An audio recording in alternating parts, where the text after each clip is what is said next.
जैसे कोई महाराज great king होता था ना, तो अपने दादा के नाम पे ही, अपने पापा के नाम पे अपना नाम रख लेता था वो बंदा। अच्छा उस टाइम तो जैसे आज रामलाल है, तो अपने उसने पोते का नाम ही रामलाल रख दिया। अच्छा मतलब उसको पढ़ते हैं तो उसको रामलाल फर्स्ट पढ़ते हैं, वो ना उसका नाम ये नहीं रामलाल फर्स्ट है, उसका नाम रामलाल ही है। तो पढ़ेंगे तो उसको अच्छा। रामलाल फर्स्ट पढ़ेंगे वो। हाँ, उस कोई फेमस राजा था, उसने अपने नाम पे रख लिया।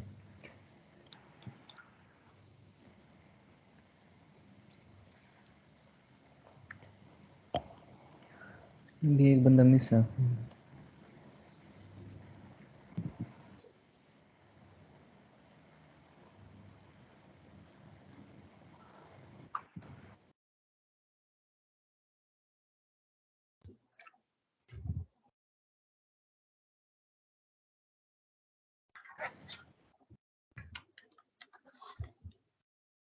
अरे उसको फोन लगाओ जी पे, पूछो उसका क्या है।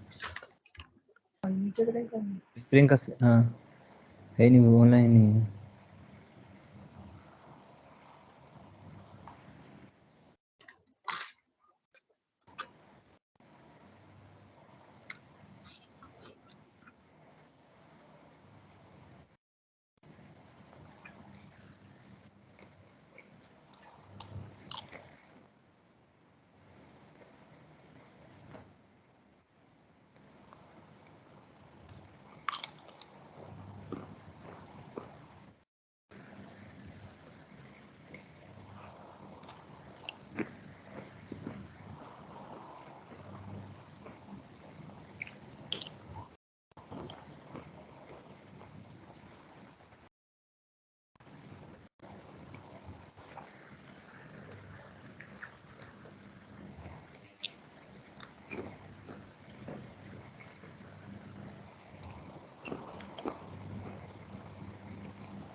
हेलो जी।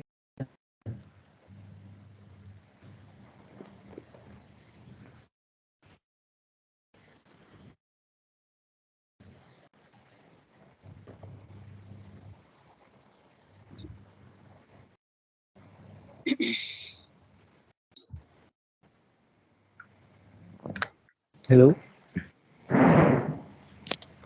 हेलो। हेलो। हाँ, मैं सोचता था फर्स्ट बैच चल, होते क्या रहे। पढ़ाया आपने? अभी तो कुछ नहीं पढ़ाया, आप वेट ही कर रहे थे। अच्छा। कुछ नहीं किया अभी। बस मैंने ये बताया, अभी पृथ्वी चौहान सेकंड था, वो फर्स्ट नहीं था। अच्छा, वो वाला। ठीक। फर्स्ट बैटल होते रहे, सेकंड हुई थी। फिर बैटल चंद्रावर जयचंद और मोहम्मद गौरी के बीच में हुई थी। जयचंद ही उसको लेके आया था इंडिया में। हाँ।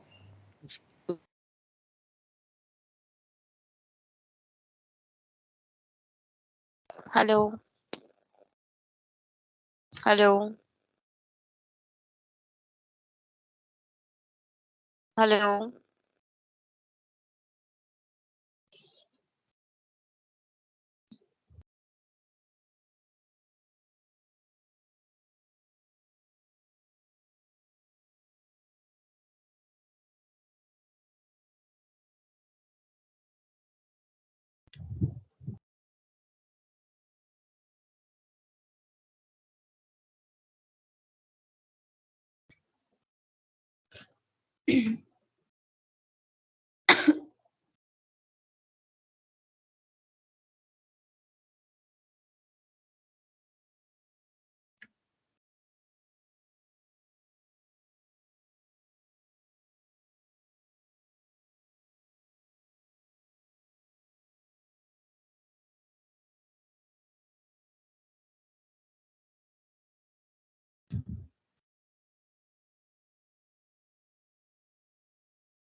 तो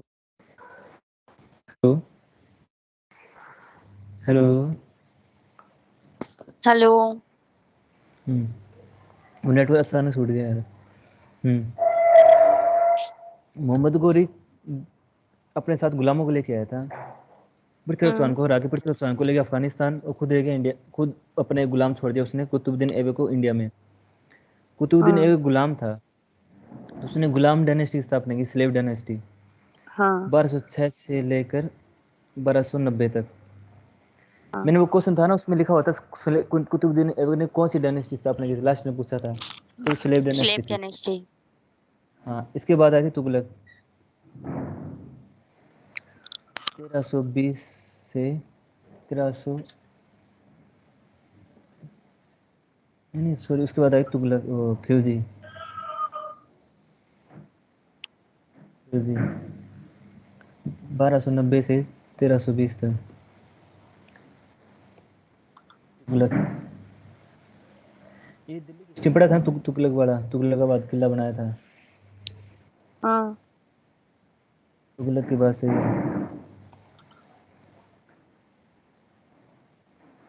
1414 से 15 लोधी, 14 15 ये डायनेस्टी आई थी 5, और इन सबको बोलते हैं दिल्ली डायनेस्टी, सल्तनत पीरियड, दिल्ली सल्तनत, इन 5 को बोलते हैं दिल्ली सल्तनत, इनको बोलते हैं दिल्ली सल्तनत। इसके बाद आए थे मुगल, इसके बाद मुगल आए थे, इसके बाद मुगल आए थे। मुगल में पहले रहता था बाबर, जो इस टाइम आया था 1526 से। बाबर ने इंडिया पे सबसे पहले हाँ स्टेबल राज किया था। वो ये सारे ऊपर वाले ना छोटे छोटे टाइम के पेड़ थे, बाबर ने बड़ा राज, बाबर ने अपने साथ तोप लेके आया था। बाबर का बेटा हुमायूं, और हुमायूं का टाइम पीरियड 1530 से 40 तक था। 40 में इसको सहसा सूरी ने हरा दिया था। हाँ। और ये भी अफगानिस्तान चला गया था। सहसा सूरी ने हरा दिया था। और तो मैं ना एक क्वेश्चन और पूछ रहा था, कौन मुगल नहीं था, तो सहसा सूरी मुगल नहीं था। हाँ फिर अकबर, औरंगजेब, औरंगजेब के बाद के थे बहादुर शाह, जहांगीर शाह, फर्रुख शाह ने अंग्रेजों को दस्तक दिया, शाह आलम पानीपत्ती से लड़ाई हुई, और ये लास्ट आया था, और बहादुर शाह औरंगजेब के बाद था। तो सारी सारी कमजोर है, टाइम पीरियड बहुत कम है इनका। और छोटी छोटी पावर जो कम ताकतवर हुई थी, मराठा, बंगाल, अवध, हैदराबाद और मैसूर। मैसूर को ओडियार भी बोलते हैं, वाडियार भी बोलते हैं, वाडिया डायनेस्टी।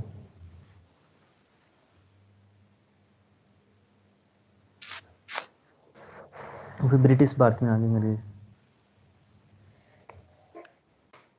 1606 में ब्रिटिश इंडिया में आ गई थी।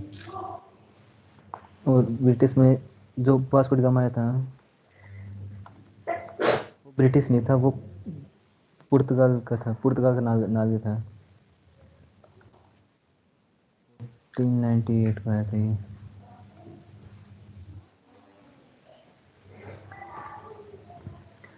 और इन्होंने यहाँ पे आके फर्स्ट लड़ाई लड़ी 1754 में, बैटल ऑफ प्लासी।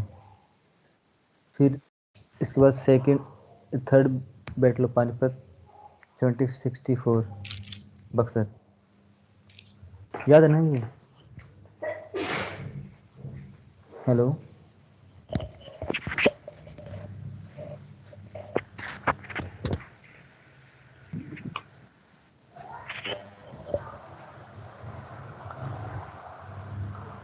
764 में battle of Buxar.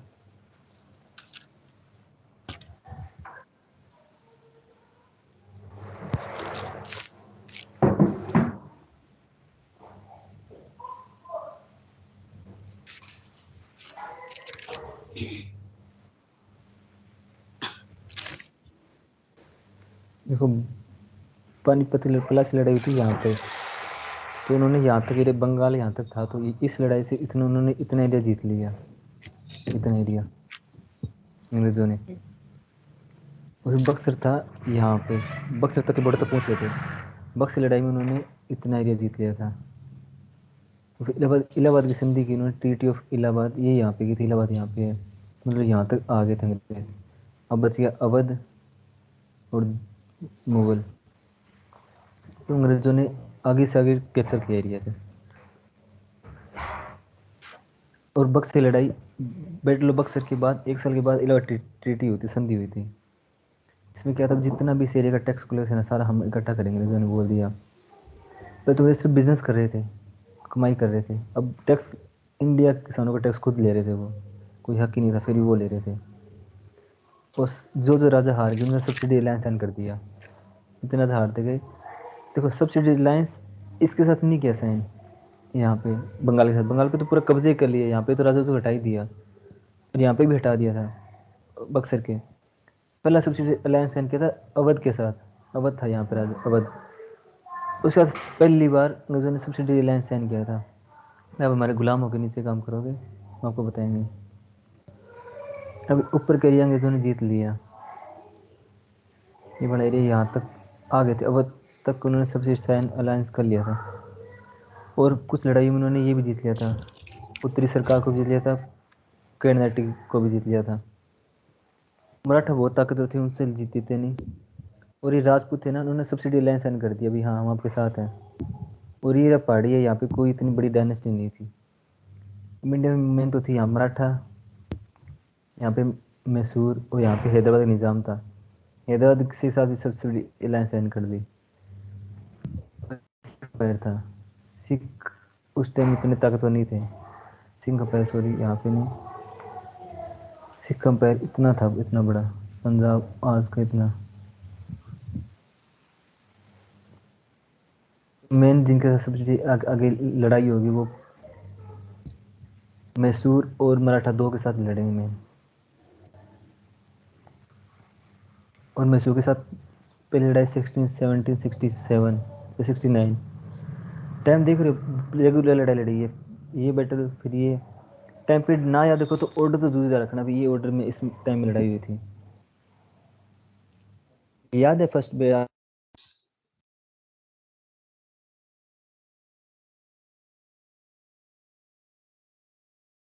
Hello.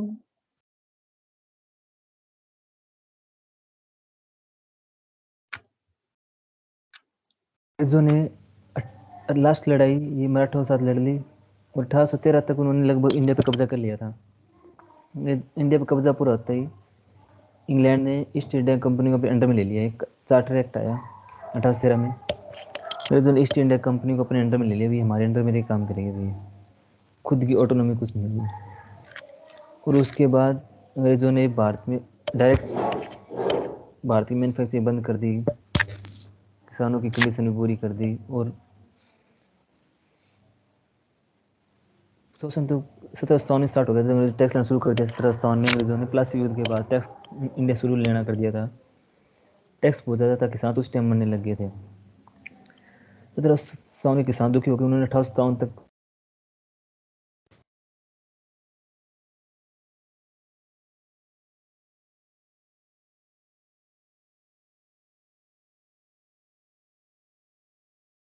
Tax, देखो कितना ज़्यादा था, 89% अंग्रेज टैक्स ले रहे थे, पेड़ डेफिसिट था।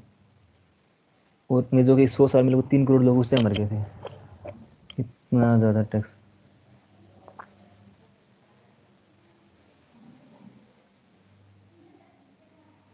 एंग्लो अफगान युद्ध, और फिर 1857 के लोकेशन ज़्यादा युद्ध हुआ था।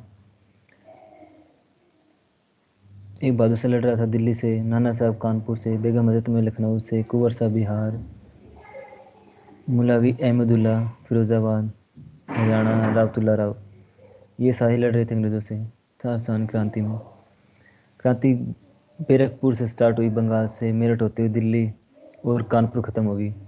लास्ट कानपुर में उन्होंने अंग्रेज़ों ने लड़ाई लड़ी थी। और इस लड़ाई के बाद अंग्रेज़ों ने देख लिया अभी कोई फ़ायदा नहीं है लड़ने का, उनसे उनको फैसिलिटेट करो। तो 1857 में महारानी इंग्लैंड की महारानी विक्टोरिया ने एक लेटर दिया इंडियन के भारतीय लोगों को, आपके लिए ये फैसिलिटी लेके आएंगे, आप लड़ाई मत करो। उन्होंने एक तो कहा भी अब हम आगे अपना एरिया विस्तार नहीं करेंगे, अंग्रेजों ने कहा भी हम आगे अपने एरिया विस्तार नहीं करेंगे, कोई सब्सिडी लाइन नहीं करेंगे, कोई डॉक्टरी लैब्स नहीं होगी, कुछ कोई पॉलिसी नहीं बनाएंगे ऐसी, आपको पूरी ऑटोनॉमी देंगे, आप अपना करो, कोई सोशल रिफॉर्म नहीं करेंगे, गवर्नमेंट जॉब के लिए और एरिया मिलेगा, और सारे समान कानून होंगे, पढ़ाई में सबको बराबर मिलेगा। और आर्मी में उन्होंने दिया, मतलब एक अंग्रेज होगा 2 इंडियन सिपाही होंगे, ये तो बंगाल में था, बाकी इंडिया में एक अंग्रेज होगा, बाकी 3 इंडियन होंगे, बाकी इंडिया में बना दिया। जितने भी सीनियर आर्मी पोस्ट है उसमें इंडियन नहीं होंगे, सिर्फ ब्रिटिश होंगे, और इंडियन से तोप खाना बंद कर दिया, इंडियन को कभी तोप आप नहीं चलाओगे, वो बंद करा दिया। और एक लाइसेंस एक्ट लेके आए, उसमें प्रेस को बंद कर दिया, मीडिया को, मीडिया अलाउड नहीं कर दी, मीडिया बंद कर दिया, प्रेस लाइसेंस एक्ट आया था 1857 में। और एक आया फिर गवर्नमेंट ऑफ इंडिया एक्ट, मतलब पहला संविधान भारत का बना था गवर्नमेंट 1858 में। इसमें ईस्ट इंडिया कंपनी को खत्म ही कर दिया, अभी अब ईस्ट इंडिया नामी कोई कंपनी नहीं है, सारा इंडिया को देख रेख अंग्रेज ही संभालेंगे, गवर्नर जनरल की पोस्ट खत्म, वायसराय आ गया।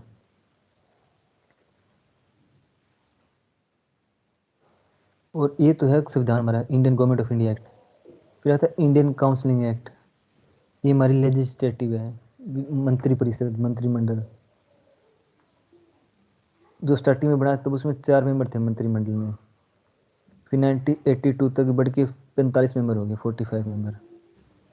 ये बजट में बात कर सकते थे मेंबर, भारत के बंदे खुद बैठते थे उस टाइम पार्लियामेंट में, दिल्ली में बनाई थी एक पार्लियामेंट, सॉरी कलकत्ता में,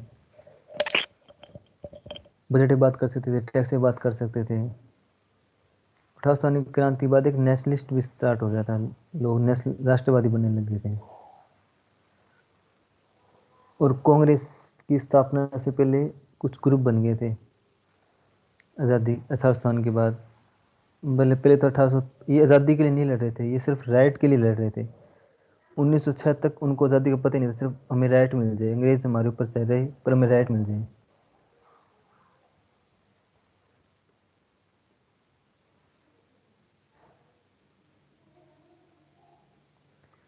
अभी सोसाइटी है ना, सारी इंपॉर्टेंट है। 1835 में जमींदारी सोसाइटी, इसके हृदय द्वारका नाट्यगोर कोलकाता में इसने स्थापना की। 1852 British Indian Association Debendranath Tagore, East India Association Dada Banerjee. 1873 में बनी थी इंडियन नेशनल एसोसिएशन, इसकी स्थापना इन्होंने की थी, और इसी से आगे कांग्रेस पार्टी बनी थी, तो ये तो और ज़्यादा इंपॉर्टेंट है। 1885 में दिसंबर में एओ हिम के कहने पे सारे जितने भी पार्टियां थी, ये सारे नेता एक साथ इकट्ठे हुए, जैसे आज कई पार्टी हैं, उस टाइम एओ हिम के कहने पे सारे नेता एक जगह इकट्ठे हुए मुंबई के अंदर, और वहाँ पे इन्होंने कहा भी एक ग्रुप बनाते हैं सारे मिलकर, अलग अलग नहीं बनाते। तो वहाँ पे ही इंडियन नेशनल कॉन्फ्रेंस की स्थापना हुई। कॉन्फ्रेंस मतलब सारे ग्रुप में आगे एक साथ बात कर रहे हैं, और दादा बनर्जी ने उसको कॉन्फ्रेंस या कांग्रेस का नाम दे दिया, भी कांग्रेस है, ये कांग्रेस भी एक तरह से कॉन्फ्रेंस ही होता है। तो 1985 में एओ हिम के कहने पे स्थापना हुई, ये स्टार्टिंग हुई। और जो पहला हेड था इसका वो था WC बनर्जी, व्योम चंद्र बनर्जी, इसका पहला हेड था कांग्रेस का, जो आज कांग्रेस पार्टी रनिंग कर रही है, वो इसका हेड ये था पहले पहले। और इसके कहने पे स्टार्ट हुई थी, और इन्होंने इसका नाम दिया था बनर्जी ने। और यहाँ से कांग्रेस बनने के बाद नेशनलिस्ट, देश की आज़ादी नहीं, देश की राइट्स के लिए कुछ स्टेप चलते रहे, 3 स्टेप्स रहेंगे। पहला था मॉडरेट फेज, फिर था एक्सट्रीमिस्ट फेज, फिर था Gandhi era.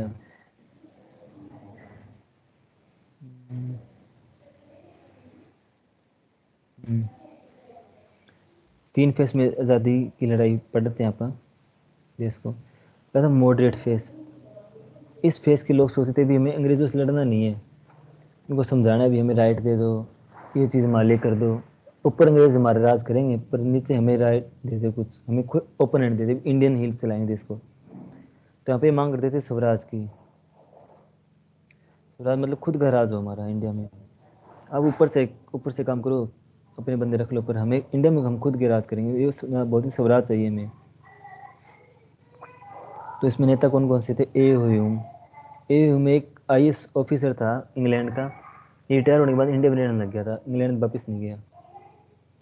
W C Banerjee, Vikram Chandra Banerjee, Surendranath Banerjee, जो पहला IAS officer Surendranath Banerjee, Dadabhai Naoroji, Firoz Shah Mehta, Gopal Krishna Gokhale, Pandit Madan Mohan Malaviya, Badruddin Tayyab, justice M J Nade, G Savarkar,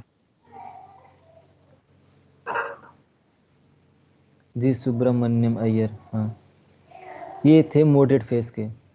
मतलब ये अंग्रेजों के साथ बहुत सॉफ्टली बात करते थे कि देश को आज़ाद हो जाए, बस तो देश को कुछ स्वायत्ता मिल जाए, ऑटोनॉमी मिल जाए, बाकी कुछ नहीं चाहते थे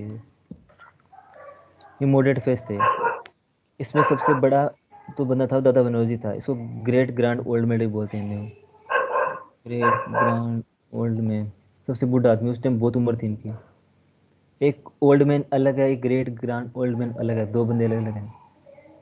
तो उन्होंने बताया, इन्होंने बुक लिखी अपनी, poverty and unabridged rule in India, ये बुक है इनकी। इंडियन बर्थ ये भी सेकंड, यही बुक इनकी है। पहले भी अंग्रेजों के कारण भारत में कैसे गरीबी आई, दूसरी है अंग्रेजों ने भारत को लूटा। इस बुक को पढ़ के अंग्रेजों ने कमेटी बिठाई, बेवल कमीशन, ये सच में लूटा है क्या? तो अंग्रेजों ने खुद ही कमेटी में खुद ही कह दी नहीं किसी ने नहीं लूटा, खुद ही फाइल क्लोज कर दी। और ये मॉडरेट फेस था, इनके कारण इन्होंने अंग्रेजों को बनाया। तो ये कानून लेके आए, इंडियन काउंसलिंग एक्ट 1892। पहले एक इंडियन काउंसिल एक्ट 1861 में भी आया था, उसमें सिर्फ 4 मेंबर थे। अब ये आया ना 1892, इसमें 45 मेंबर कर दिए इंडिया के।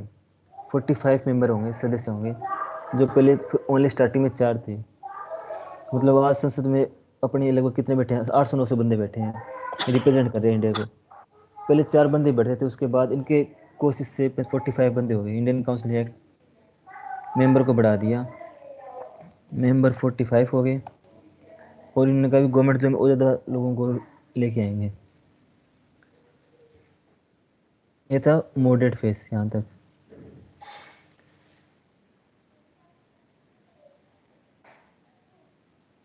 अब मॉडरेट फेस में कांग्रेस के सेशन हुए थे, एमटी से पूछ रहे कांग्रेस सब सेशन। तो कांग्रेस स्टार्टिंग में फर्स्ट सेशन लिया था डब्ल्यू सी बनर्जी ने मुंबई में। सेकंड थे दादा भाई नौरोजी। थर्ड था एक मुस्लिम, फर्स्ट मुस्लिम था सैयद बदरुद्दीन तैयब जी। और फोर्थ था एक अंग्रेज, जॉर्ज यूल, ये फर्स्ट ब्रिटिश था। ये इंडियन नहीं था, ब्रिटिश था ये 4 बंदे फर्स्ट सेशन में थे। बाकी आगे भी आएंगे टाइम के अकॉर्डिंग, सेशन उनको देख लें इन दिनों को। अब इसी मॉडरेट फेस था, ये मॉडरेट फेस एक्सट्रीम में बदला कैसे, चेंज कैसे हुआ? मॉडरेट फेस के टाइम में एक जॉर्ज कर्जन था, या लॉर्ड कर्जन, 1899 में ये इंडिया का वॉइस रॉय बना। इसने पहले तो जो मेंबर थे ना, ये इंडियन काउंसिल 45, इनको कम कर दिया, इन मेंबर को कम कर दिया, लगभग 12-13 के लाके छोड़ दिया। और उसे नॉर्थ वेस्ट फ्रंटियर प्रोविंस को अलग कर दिया। नॉर्थ वेस्ट फ्रंटियर प्रोविंस ये वाला है, खैबर पास। यहाँ पे कल भूकंप भी आया है इस एरिया में, हिंदू कुश पर्वत में। कल अफगानिस्तान में लगभग 1000 से ऊपर लोग मर गए। नॉर्थ वेस्ट फ्रंटियर को अलग कर दिया। उसने पुलिस कमीशन की स्थापना की, यूनिवर्सिटी एक्ट लेके आया एजुकेशन के लिए, कॉमर्स के लिए डिपार्टमेंट बनाया, एग्रीकल्चर के लिए बनाया, एक फेमाइन कमीशन बनाया इसने, पंजाब लैंड इरिगेशन एक्ट बनाया भी किसी किसान की ज़मीन अगर लोन नहीं चुकाएगा तो ज़मीन कोई कब्जा नहीं कर सकता, उसके पास ही रहेगी ज़मीन।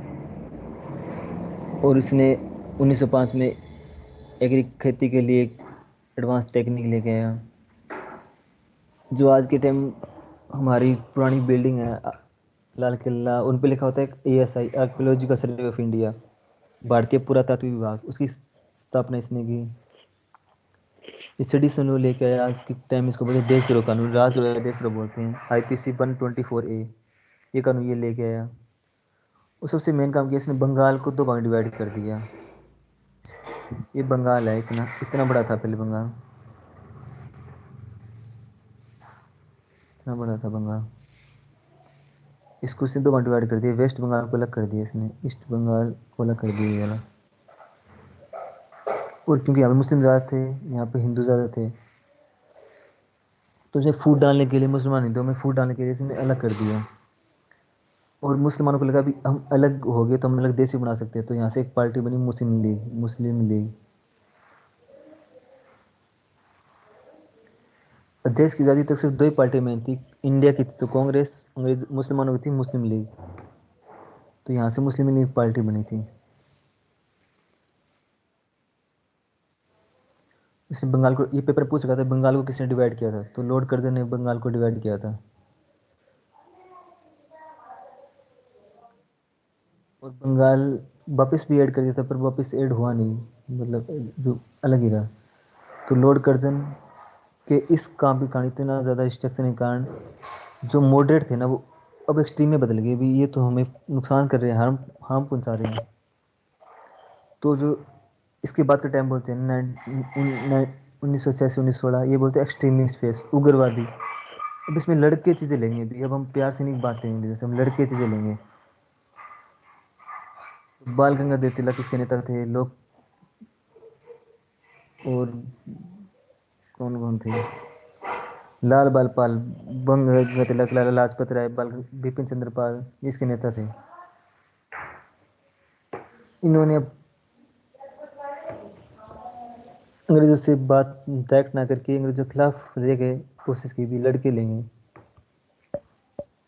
तो बाल गंगाधर तिलक ने बुक लिखी थी Gita Rahasya, the Arctics home of Vedas, Kesari इनका में एक न्यूज़पेपर था, धर्माना ये भी न्यूज़पेपर था, लाठी क्लब, गौशाला। और इन्होंने जो मुंबई में गणपति फेस्टिवल था वो इन्होंने स्टार्ट किया था 1818 में। गणपति फेस्टिवल आज मुंबई में फेमस है। और ये बोलते थे होम रूल, हमारा रूल होना चाहिए। और ये भी स्वराज की बात करते थे भी, अंग्रेज ऊपर रहे हम नीचे काम कर लेंगे अंग्रेजों के।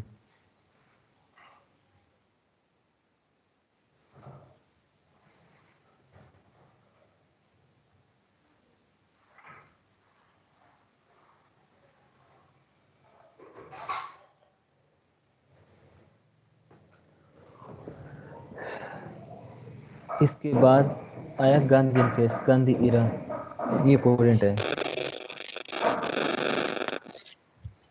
बोरेंगे। स्क्रीन हेलो, स्क्रीन शो नहीं हो रही। अभी नहीं हुई, अब कब से नहीं हो रही? नहीं, मैं भी उठ पे थी। हैं? हाँ, अरे आप तो सारे, मेरे को लग रहा है सो रहे हो, नींदों में हो। अब नहीं, स्कूल नहीं नहीं, मैं सब या कुछ सही। काम कर रही थी। तो हम्म, मैं कुछ काम कर रही थी तो अजीत ने रिकॉर्डिंग पे लगा रखी है ना, तो मैंने कहा ठीक है, रिकॉर्डिंग तो हो ही रही है, अरे तो मैं रिकॉर्डिंग आ पे सुना गई। कितनी बार है, ये बताओ रिकॉर्डिंग पे कितनी बार सुना होगा आपने, पीछे का सुना कभी रिकॉर्डिंग पे? देखो अभी अबे तक तो तो आप, सुना नहीं है, पर आज का पक्का सुनूंगी मैं। अरे तो रिकॉर्डिंग से तो फिर अच्छा ना, आप पूछो वन टू वन, या तो सारे खड़े होके प्रार्थना यार गाओ, कुछ काम आ सिंग। गया था सर। अच्छा, कैसे करें,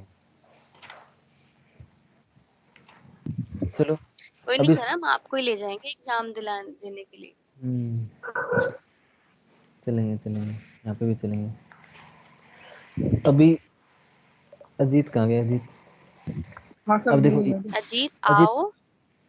हम्म, यहाँ है ये। हम्म, अब आगे का देखो अजीत। जी जी। अच्छा, अजीत ही पढ़ रहा है और सब कहाँ गए? अरे ये तो पता ही आ नहीं, गए मैं अब तो तो। बोले जा रहा हूँ बोले जा रहा हूँ, मेरे को तो खुद नींद आने लगी बोलते बोलते। तो सॉरी सर। अब गांधीयन फेस्ट देखो, इंडिया में साल 9 जनवरी हर साल 9 जनवरी को एक दिन मनाते हैं, उसको बोलते हैं प्रवासी भारतीय दिवस। प्रवासी भारतीय दिवस 9 जनवरी तो को, पता हाँ है, पता बताया क्यों था मनाते आपने। हैं? गांधी जी 9 जनवरी 1915 को इंडिया में आए थे, अफगानिस्तान हम्म। अफ्रीका से। उनकी आने की खुशी में हर साल ये दिन मनाते हैं भारत सरकार। उसमें विदेशों से लोग आते हैं, वो बात करते हैं, उसमें विदेशों से लोग आते हैं, वो बात करते हैं, अवार्ड ही मिलते हैं। ठीक है, तो ये बहुत बड़ा सेलिब्रेशन कर रखा है सरकार ने, छुट्टी भी होने लगी है इस दिन। तो अब गांधी जी अफ्रीका में थे। 2 अक्टूबर 1989 को 1869 को गांधी जी का जन्म हुआ था अफ्रीका के अंदर, और सॉरी इंडिया के अंदर। और फिर इन्होंने मतलब अफ्रीका के इसके फादर थे ना, वो बड़ो गुजरात में एक, जैसे गुजरात के राजा राजा थे ना, उसके पास प्रधानमंत्री पोस्ट थी उनके, मतलब बहुत रिच फैमिली से थे गांधी जी। गांधी जी के गांधी पापा। हाँ, गांधी जी यहाँ पे ना बड़ौदा के राजा थे, उसकी फैमिली से बिलोंग करते थे। उसके गांधी जी के फादर मोत उस गांधी जी के फादर करमचंद गांधी ना उस राजा के प्रधानमंत्री थे, मतलब आज के टाइम में राष्ट्रपति के नीचे प्रधानमंत्री होता है, ये उससे प्रधानमंत्री थे उनसे, तो अच्छी पोस्ट थी इनकी। राष्ट्रपति नीचे प्रधानमंत्री होता है। हाँ, अपने संविधान में ही है, यानी राष्ट्रपति सबसे बड़ी पावर है अपने संविधान में, नीचे राष्ट्र प्रधानमंत्री काम करता है उसके। हालांकि अपने को दिखता मोदी का, राष्ट्रपति को नहीं दिखते, पर वैसे संविधान के अकॉर्डिंग वो है। ठीक है। हाँ, तो गांधी जी ने पहले इंडिया पढ़ाई की, फिर इंग्लैंड चले गए लॉ पढ़ने, फिर इंडिया में वापस आए तो यहाँ पे लोग का काम चला नहीं, फिर ये अफ्रीका चले गए। अफ्रीका में इन्होंने काम किया। अफ्रीका में इन्होंने वहाँ पे ना अंग्रेजों का अफ्रीका में राज था, तो अफ्रीका में इन्होंने कानून बनाया, मतलब भूख हड़ताल वहाँ पे स्टार्ट कर दी थी इन्होंने। अफ्रीका से इन्होंने ये चीज़ सीख ली थी, लोगों को कैसे मनाना है, अंग्रेजों के खिलाफ कैसे लड़ना है। अफ्रीका में उनके काम को देखे गोपाल कृष्ण गोखले इनको इंडिया में लेके आए, भी सेम प्रॉब्लम इंडिया में आ रही है। तो 9 जनवरी 1915 को गोपाल कृष्ण गोखले इनको इंडिया में लेके आए थे। 9 जनवरी 1915 को। और इस दिन को प्रवासी भारतीय दिवस कहाँ मनाते हैं। से कहाँ से लेके आए थे ना, ये भी लिख साउथ दो यहाँ पे आप। साउथ अफ्रीका से लेके आए थे। लिख दो यहाँ पे, साउथ अफ्रीका से। हम्म। और इससे पहले गांधी जी को अफ्रीका में पता लग गया था कि कैसे अंग्रेज करना है। कई बार गांधी जी अफ्रीका में जेल भी गए थे। गांधी जी के नाम से अफ्रीका में बहुत रोड है, स्टेशन के नाम भी है। गांधी जी को ट्रेन में उतार दिया था क्योंकि ये ब्राउन देश के थे। इस ट्रेन से उतार, उसका नाम है पिटोरिया वर्ग। वहां पे आज गांधी जी की स्टैचू है, गांधी जी नाम से स्टेशन है, वो नाम है गांधी जी का। इंडिया में क्रिकेट मैच होता है, इंडिया अफ्रीका।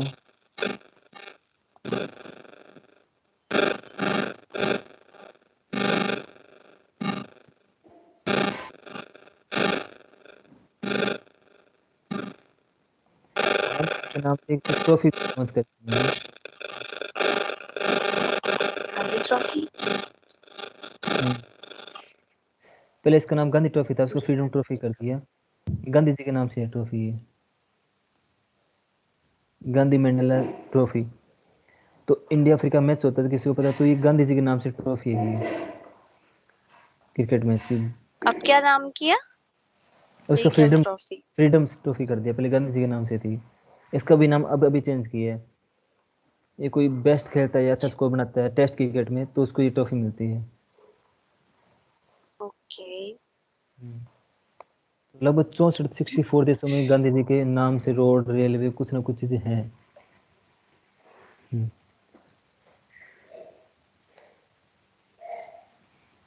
तो गांधी जी हमारे ने यहाँ भी है, देखो गांधीनगर। बिल्कुल।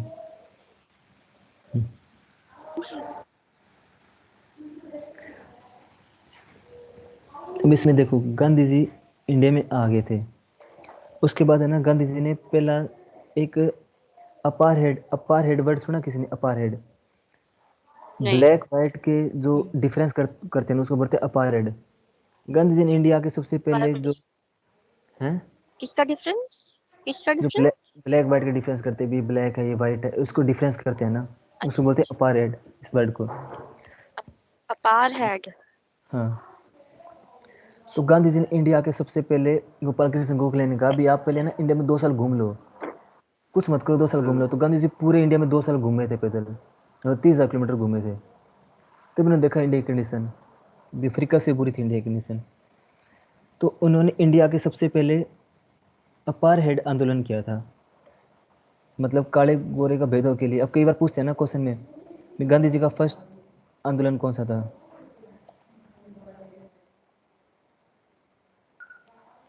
This आंदोलन by गांधी जी इंडिया। तो इसमें दिखा था चंपारण, चंपारण का फर्स्ट आंदोलन था, पर है ना अपार हेड क्या वाला फर्स्ट था। चंपारण तो था ही अपार अपार हेड वाला भी लिखना, उसका कौन सा सन आएगा देखना। स्पेलिंग AP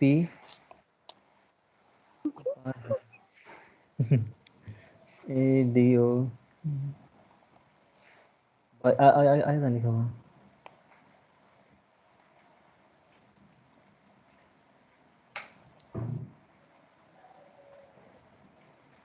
इसमें दिखा नहीं रही है, मैंने लिखा हुआ है। हाँ गांधी जी के साथ अभियान।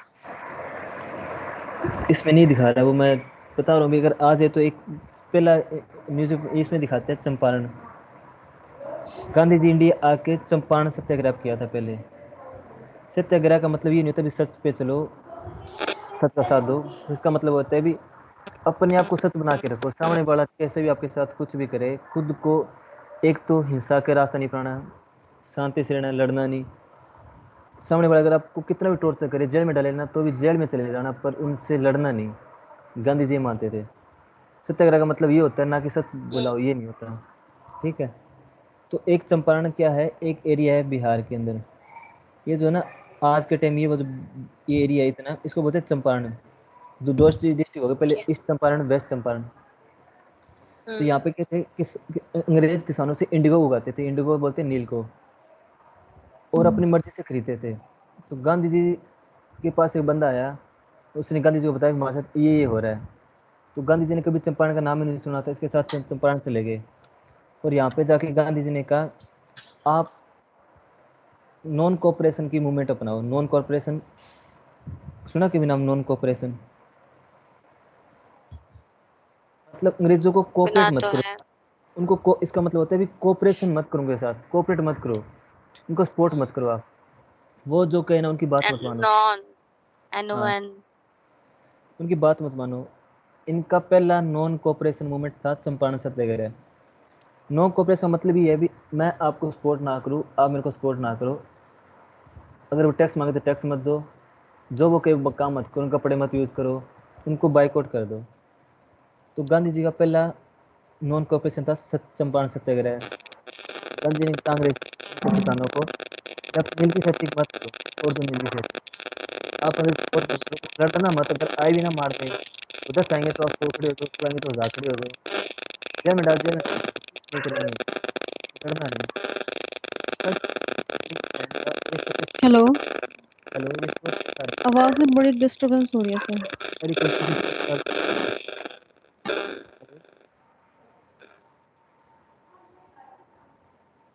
हेलो, अजीब सी आवाज हो रही है ये। ये किसी ने फोन चालू लगा रखा है शायद, तो हो रहा है या शायद कुछ हो रही है। हेलो,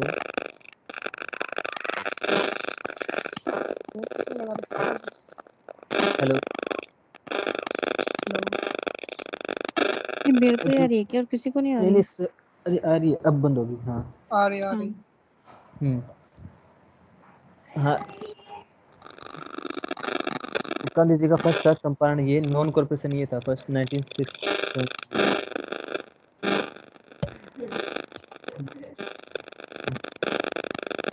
और एक होता नॉन कॉर्पोरेशन किसे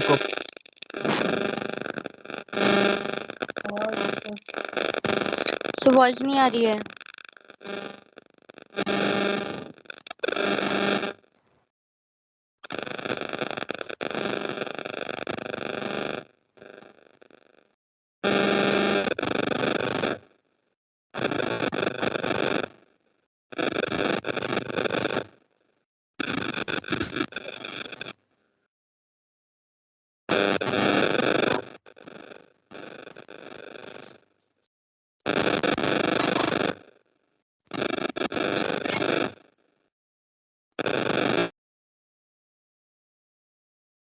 चार्जिंग पे निकाल दो फोन पे एक बार।